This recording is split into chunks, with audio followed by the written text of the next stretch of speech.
Hello and welcome back to the channel.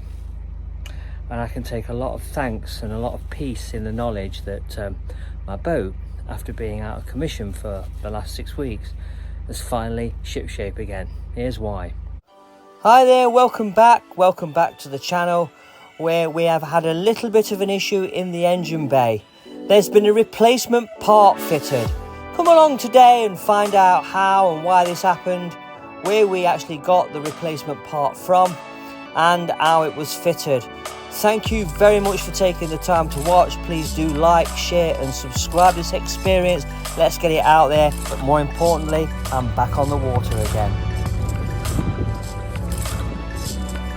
Well, this is the water pump that's supposed to last longer than the lifetime of the engine, but it's the victim of massive corrosion, even though it has been fed antifreeze over the ensuing years since I purchased the boat in 2015. Wow, you know, when your mind's put at rest, when something's been on the back of your mind, it's really been worrying you, and you're thinking, oh my, is this the end? Has the engine seized? Will the bolts not release when we're taking the pump off? All of those factors weighed in. Where did we get the pump from? How did we get it? All those questions will be revealed in this video, so please come along. It's going to be short, sharp and fiery. I don't think so, but thank you very much for watching, and please join in me with the respite that my boat is fully operational again. It did worry me.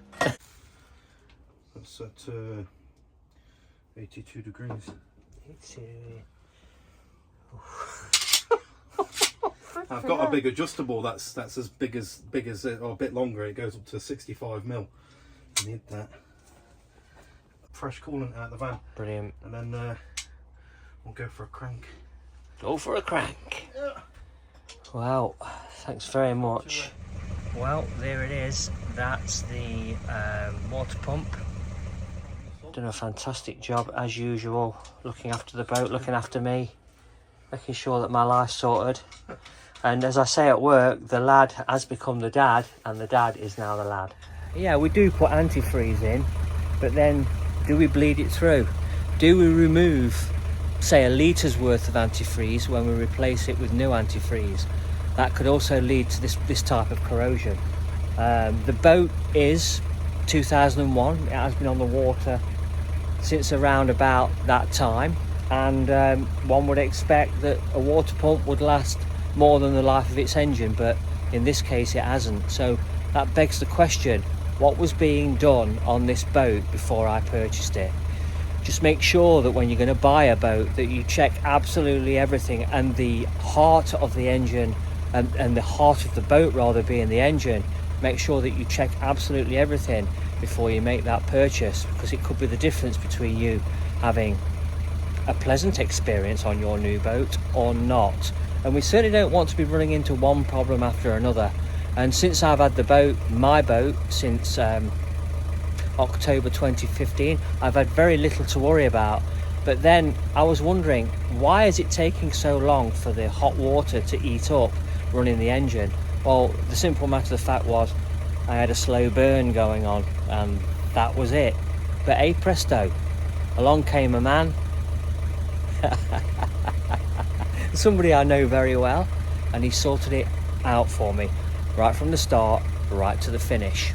And that heartbeat that you can hear behind me is my engine running again after 6 weeks of me thinking, oh dear, will I ever get back on the water again?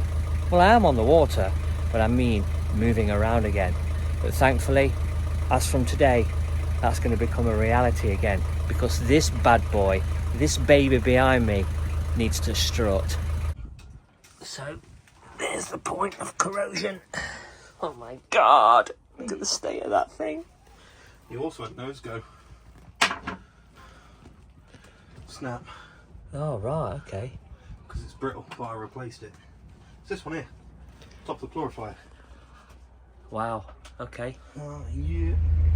One brittle hose. And even with filling the reservoir full of antifreeze, and even with thinking that everything was okay, I did it in November 2022. I also did it in March of 2022, and previous to that, November 2021. Constantly putting in antifreeze. This happened.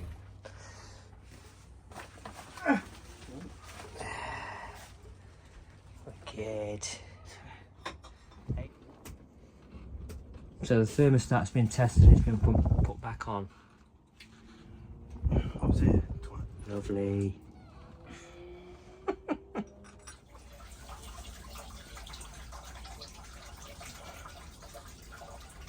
Put it to bed. Why you want to go for speed on these things, get them done as quick as you can. I've got a man straddled over an engine right now. So I'm going to put the cover back on and get things tidied back up again. And listen to that. Peace and quiet. You can hardly hear the boat, you know. It's amazing. It's nice to have it on, and it's nice to know that it's not going to overheat. It's absolutely brimmed with antifreeze, and it's all been bled through, so it's fantastic. Well, it had to be because the pump's been changed, but there's been a lot done. The thermostat's been checked, and some of the hoses have been replaced, so they were brittle.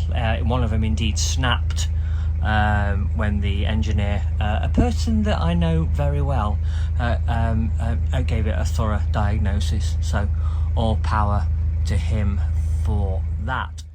So we've got some unanswered questions maybe to answer. So the cost, well, initially when I discovered that there was a problem with the engine, and when I lifted the hatch up, well, I took the dogs for a walk, and I thought, right, I was going to take the boat out, and I thought, take the dogs for a walk first. Anyway, I must have been gone for about 20 minutes. I come back and I could hear an alarm going off, and I thought, oh dear, an alarm's going off.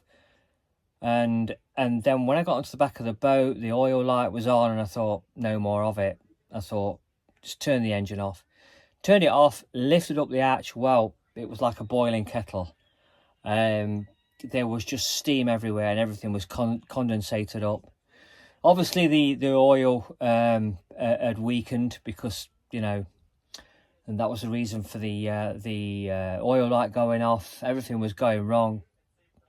And I thought, oh, what the hell is going on? So I thought, right, just leave the hatch up, let it just clear. You know, the heat coming from the engine block was quite substantial. I rang up RCR. They came out an hour later, explained to them what had happened. It wasn't good. It took off the seal to the water pump, only to reveal that it was massively corroded. The cover with RCR didn't cover for corrosion. It would obviously cover for parts failure of the pump. That wasn't the case. It was corrosion. A few days later, after a consultation with RCR, it was substantiated that a new pump would cost £600.